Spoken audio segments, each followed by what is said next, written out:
Bonjour, je suis ravie de te retrouver avec ce superbe soleil.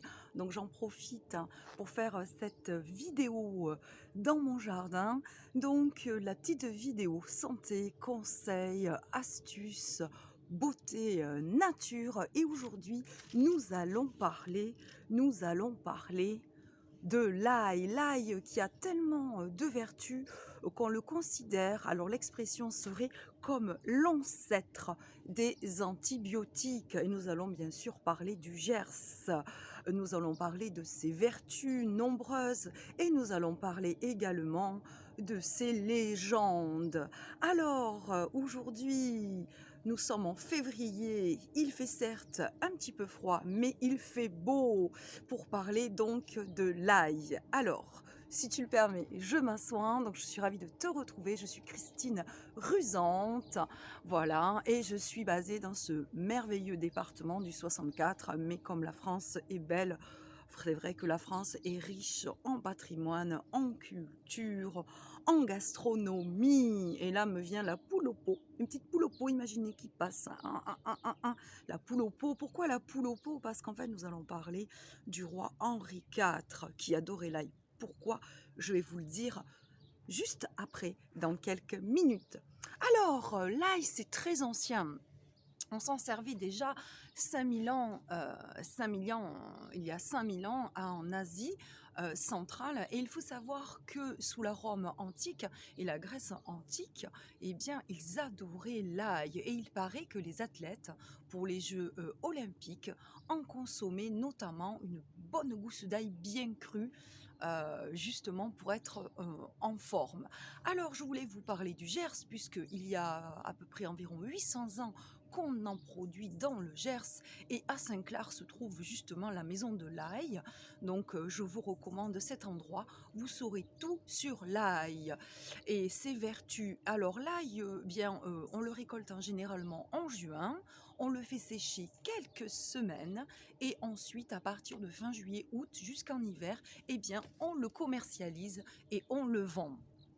Voilà, donc je salue cette belle région du Gers, très touristique, notamment ce très beau coin. Bon, on va faire un tour à la Tour de Terme, pas très loin de Riscle, puisque vous savez que mes parents étaient originaires du Houga, je suis originaire du Houga, les Folgariens, à qui je fais un coucou, Air-sur-l'Adour, les Landes cette fois-ci, mais tout près, nos voisins limitrophes, et Nogaro, donc un petit coucou, l'abbaye de Flaran, superbe lieu d'exposition prestigieuse, avec la villa gallo-romaine de Séviac et ses très belles mosaïques où j'ai été guide, où j'ai eu la chance d'être guide durant une saison.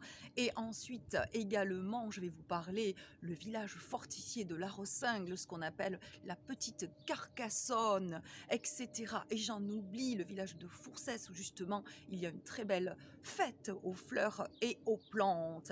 Et puis l'ail, bien sûr, l'ail de Lomagne.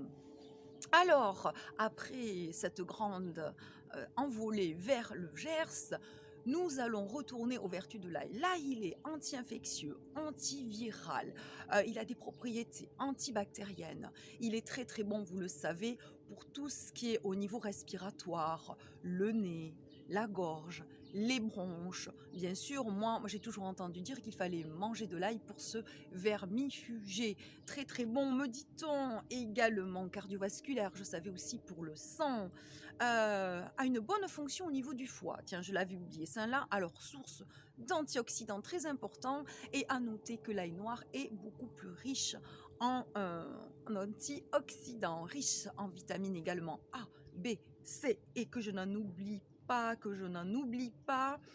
également, je pense que j'en oublie une, ça me reviendra peut-être, il est également utile pour aider contre le mauvais cholestérol. Et il est très utile, paraît-il, de manger alors carrément une gousse d'ail crue avant de se coucher. Pourquoi? Parce qu'en fait, il contient du phosphore et ce phosphore aurait des vertus pour lutter contre les insomnies, notamment il favoriserait la détente et l'anxiété à l'ail, à l'ail, à l'ail. Alors je vais vous raconter un petit peu les légendes et nous allons parler du côté aphrodisiaque, notamment de l'ail, soi-disant. Alors, il est très très connu, l'ail, on va aller voir Dracula, justement, il serait très connu pour lutter contre les vampires, c'est une légende, mais une autre légende aussi disait que ça vient du fait qu'en fait les enfants, au Moyen-Âge, portaient des tresses, des tresses d'ail. Alors l'expression c'est les enfants portaient des tresses d'ail autour du cou pour se protéger des sorcières. Alors on l'utilise beaucoup en Sicile. Coucou la Sicile, j'ai également été en Sicile, le pays merveilleux. L'Italie aussi que je salue, puisque du côté de ma famille paternelle, mes grands-parents étaient d'origine italienne, Padova. Et d'ailleurs ça se voit, vous voyez que je parle avec la gestuelle et les gestes. Et Christine est pas bavarde, vos amis vous le diront, si peu que nenni, non. Voilà, et donc en fait, si vous voulez, on l'utilise également en Grèce. Et puis là, on va aller ailleurs, faire un petit point ici, en Inde. Et donc, ils suspendent exactement des bouquets de têtes d'ail avec de la laine rouge pour se protéger du mauvais sort. Mais il est utilisé en France pour d'autres vertus. La France du bon vivant, de la bonne chair, et donc pour son côté aphrodisiaque. Je vous parlais de ce bon Henri IV avec le merveilleux château de Pau, auquel je fais un coucou. On se promène, avenue des Pyrénées, sur le boulevard, prendre un petit café, une bonne petite crêpe, un thé, une collation au soleil, avec vue sur les Pyrénées. Et ce merveilleux château, je vous conseille aussi d'aller le visiter, mais je sais que beaucoup d'entre vous le connaissent. Il est tellement beau et à l'extérieur et à l'intérieur. Et donc, en fait, le roi Henri IV, qui avait la réputation d'être un très bon amant, eh bien, il en consommait tous les jours. Et ensuite, il était connu qu'on faisait une bonne soupe à l'ail. Vous savez, le matin de nuit des noces des jeunes mariés, car il paraît que c'était aphrodisiaque et que ça stimulait et ça stimulerait la fertilité. Voilà, donc j'espère que vous aurez appris des choses sur l'ail. Mangeons de l'ail. Enfin, côté amant, côté amoureux, mangez de l'ail cru. Vous faites ha ha ha, et là l'amoureuse ou l'amoureux, bam, il tombe et il s'endort rapidement ou il s'enfuit en courant. Je vous dis donc à jeudi prochain pour la petite vidéo santé, conseils, astuces, beauté, sachant bien sûr qu'il faut toujours consulter un médecin au préalable, un spécialiste, et ne jamais arrêter un traitement.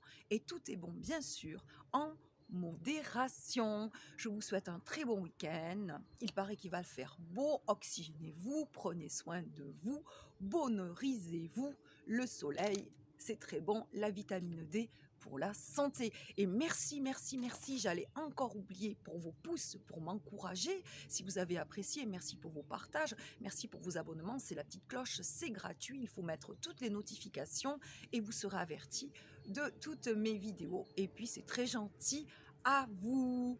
Et sur ce, bonheurisez-vous, profitez, priorisez-vous et profitons de ce beau soleil et bonnes vacances pour celles et ceux qui sont en vacances. Bye bye, à jeudi prochain, si vous voulez bien. Ciao.